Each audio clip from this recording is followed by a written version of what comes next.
it's Seth, your Mild Mannered Mage, and after a brief hiatus, we are back with another episode of Breaking Boxes. We had to take a little bit of a break, folks, because Final Fantasy kind of really broke the bank for a lot of us. And, traveling around to different LGSs, I actually could not find any product to open. The best that I was able to do was to grab a couple of packs here and there from like Walmart. I was able to participate in a draft, but that's a draft event, so didn't really have anything to open on camera for y'all. And I don't even think I think I got maybe one pack out of that event. I didn't place very well. I'm not a great drafter. But we are back in the saddle once again with Magic's newest set, the Edge of Eternities, which I think is a really neat set and a really interesting segue for Magic. Final Fantasy offers a lot of space and space theme sceneries and travel, and for Magic then to swing and pivot into a space-ish theme set, so looking at the space between planes, I think is really kind of an interesting opportunity for them. So today, we actually have an Edge of Eternities booster bundle. Now, don't worry, because I still have up my sleeve an Edge of Eternities Play Booster box, which we will be opening on camera after this. But I like to try to get my hand on these bundle boxes because honestly, I really like the 20-sider die that comes with it. It's an oversized die, probably 3 or 4 times bigger than what comes in the pre-release kits, and I really appreciate the larger die. I'm getting to that point where it's harder to read those little bitty numbers on those dice, and so I really like being able to have the big die with the big numbers that I can actually see on the other side of the table. So I've been trying to, when I can, get a bundle box just so that I can get that bigger die to throw in ye old dice bag. So today we are going to be breaking into this Edge of Eternities bundle box. So without further ado, let's go ahead and start cracking.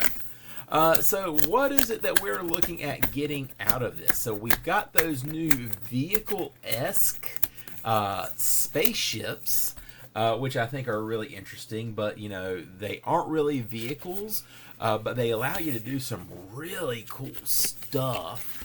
And then we also have the new Planetland cycle, which at pre-release I was able to get my hands on the Black Land, where once you have enough station counters on it, you're able to pay to, it's the Susur Secundi is the name of that land. You pay a white and a black and tap it, pay 2 life, sack a creature, and draw cards equal to that creature's power. Well, I also pulled the Eldrazi in my pre-release set, was able to buff him to 8 power, sack him on a block, and draw 8 cards. And that was really pretty cool, and that refilled my hand and allowed me to pull a win out of that particular match. So that was pretty awesome. So we've got our really cool Edge of Eternities box. We've got the Planeswalker symbols. Alright, so let's see what we got here. Alright. So we've got all the... Y'all use these punch outs. I understand why they include them, especially for the pre-release kits. You may not have the dice for stun counters and the +1/+1 counters, but honestly, I bring most of my stuff with me to pre-release, so I'm not really needing those, and they usually, for me, just end up in the trash. So we've got our couple of packs of lands. We've got our 3, 6. Let me recount. 3, 6, 9 play boosters. And then here is our dice. So let's take a look at this. Has the planet on the for the 20, and it's very nice and sparkly. This is very reminiscent of the Tarkir die. The Tarkir die was a little bit tealer than this particular one. Hey, Frizzy Bud. Frizzle, my Planespuppy, is with me today. But I really like the dark blue on this. This is very nice, a very spacey blue. So this is a very nice color to have on this. So I am really liking the color. I like the sparkle. So that's pretty cool. Not too bad. All right, so we've got our die. We've got our 9 packs. And then we also have our land packs. So let's crack into this one right here.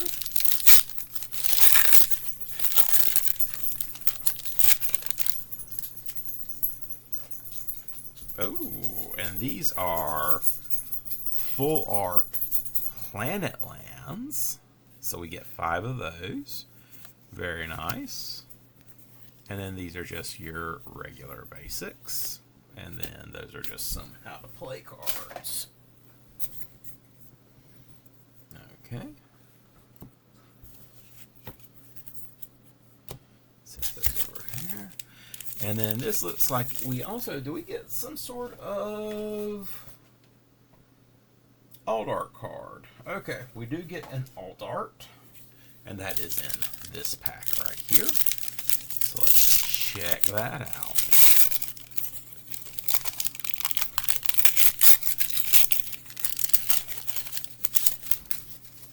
Alright, what do we have? We have an alt art of Emissary Escort for a 1 and a blue for a robot soldier.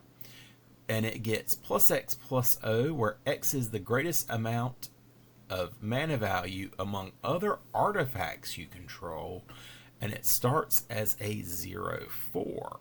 So knowing your artifact decks, I think the biggest mana value you could get, and correct me if I'm wrong in the comments, I think the biggest artifact might be a Blightsteel at 12 manas.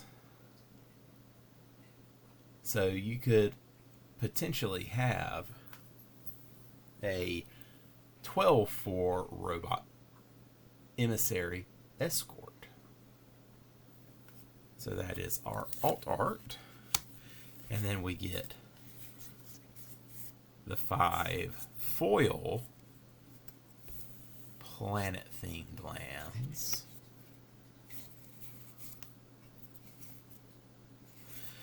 Same cards as the others, and then the 5 foil regular lands. Okay, so we'll set those right there. All right, so without further ado, what I know y'all are all really here for, the opening of these 9 packs. So let's get into pack number 1.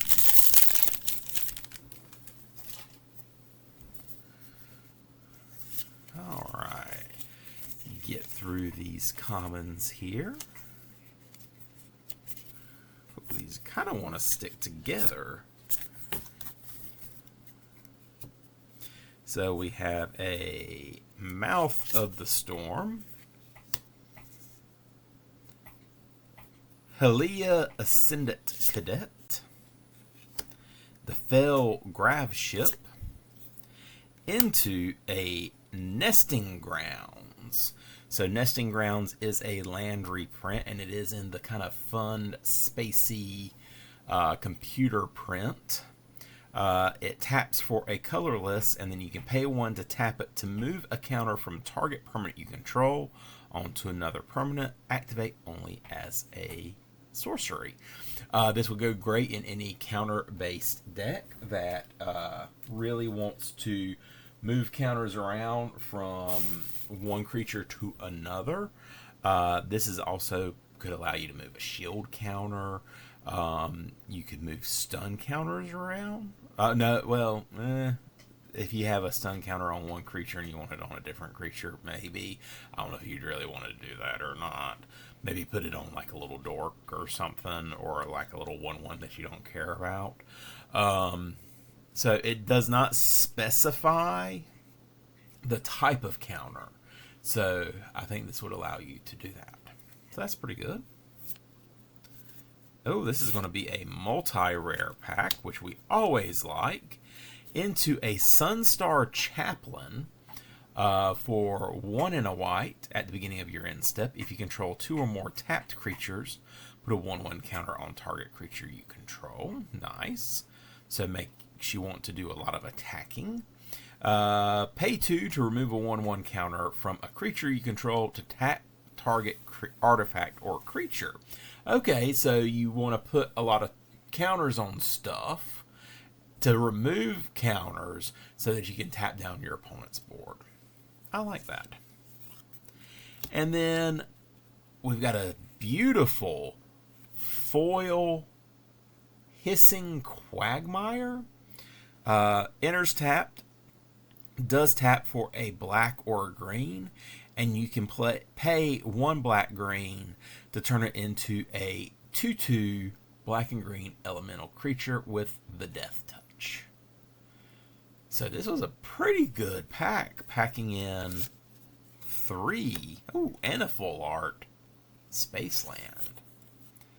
So we get 3 rares out of that pack. That's what we call value. Going into pack number 2.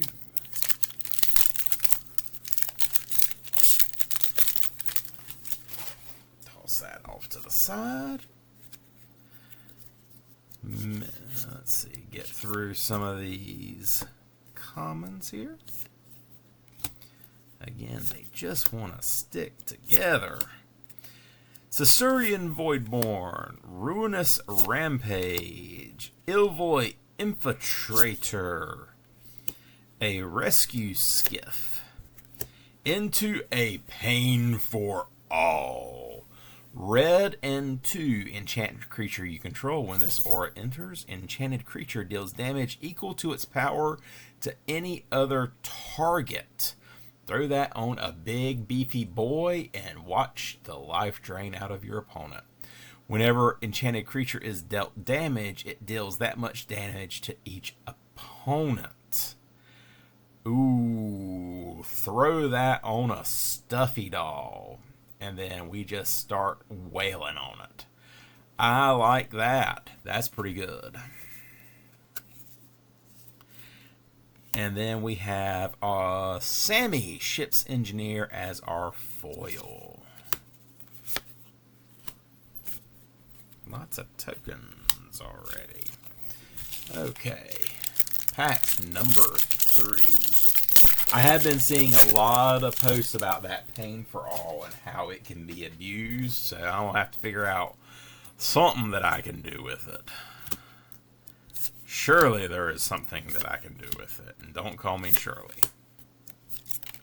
That's an old airplane reference for my older viewers. Emissary Escort, wait. Oh, and this is the same thing as our alt art. So let's compare the alt art to the real art. Target creature, or this creature gets +X/+O, where X is the greatest value among artifacts you control. I kind of like the alt art better. A little more badassery going on here. Because you got that shield, and the shield is holographic. Yep. I gotta say, I do like the alt art better. And then Sammy's Curiosity is our foil, and an island, and a human soldier. Pack number 4.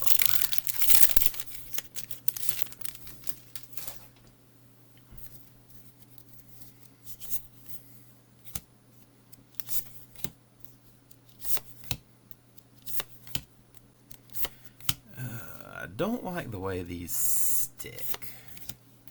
Starfield Shepherd, Memorial Team Lead, Seed Ship Agarian into a Pinnacle Star Cage. 2 white and 1. When this artifact enters, exile all artifacts and creatures with mana value 2 or less until this artifact leaves the battlefield. Great way to clear those rocks out. Any mana rocks. Slow down your opponents. Get tokens out as well. 2 white and 6. Put each card exiled with this artifact into its owner's graveyard. Then you make a 2/2 colorless robot artifact creature token for each card put into a graveyard this way, and then you sack this artifact. Okay, so you can wipe the board of all artifacts, so basically a lot of mana rocks and small creatures, and then you can populate your board later on with 2/2 robots. That's pretty good. I like that. So it's a mana rock wipe, and then you get robots out of it. I like that. Rust Harvester. This is a rare. For 1 single red mana, it is a 1/1. It does have the menaces, and you can pay 2 to exile an artifact from your graveyard, and you put a 1/1 counter on it, this creature, and then it deals damage equal to its power to any target. So that could get out of hand quickly. Pack number 5.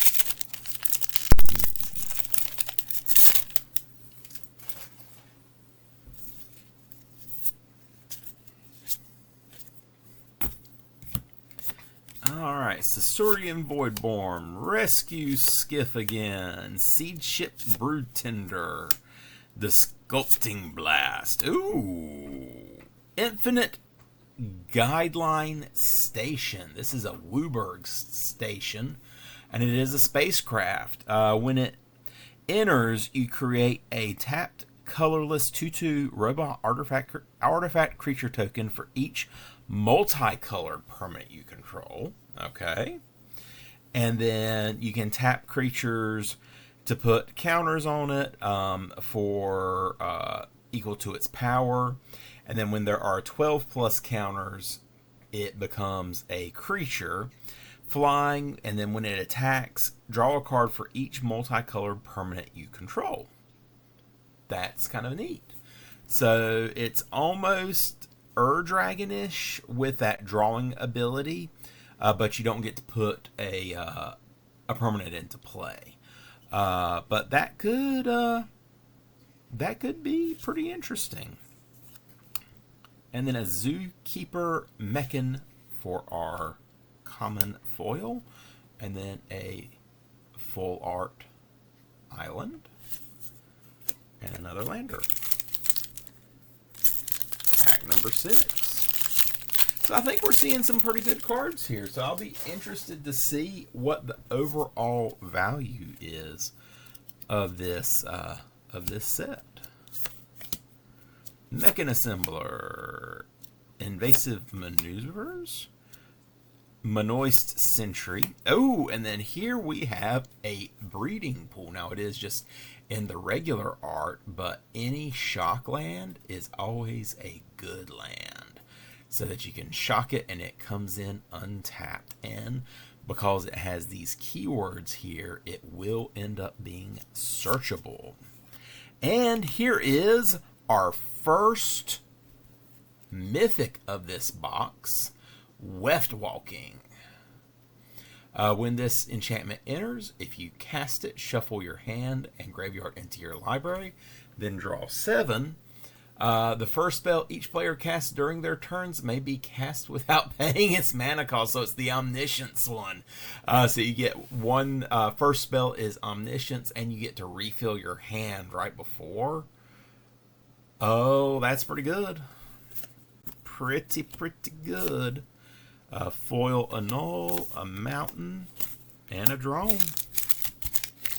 Pack number 7.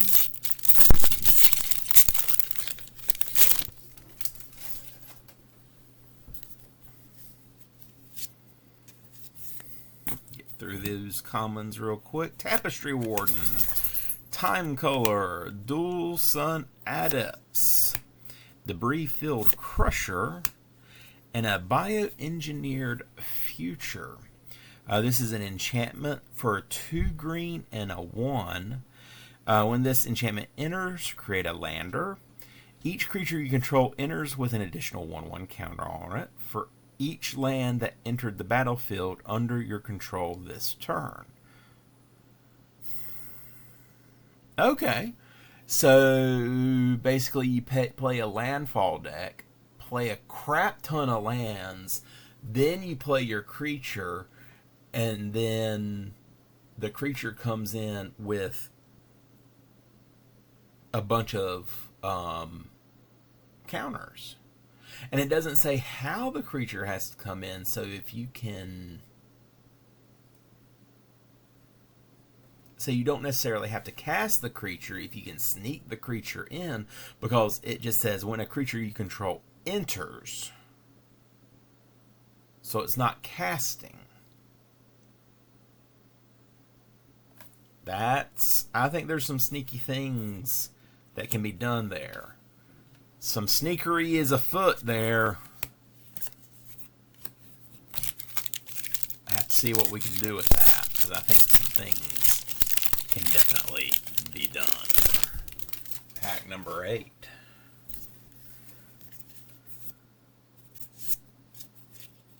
Alright, Roving Actuator, Broodguard Elite, Inceptor Mechan, Tractor Beam, into an Elegy Acolyte. So this is actually my pre-release card from the pre-release event that I did at Gamers Guild.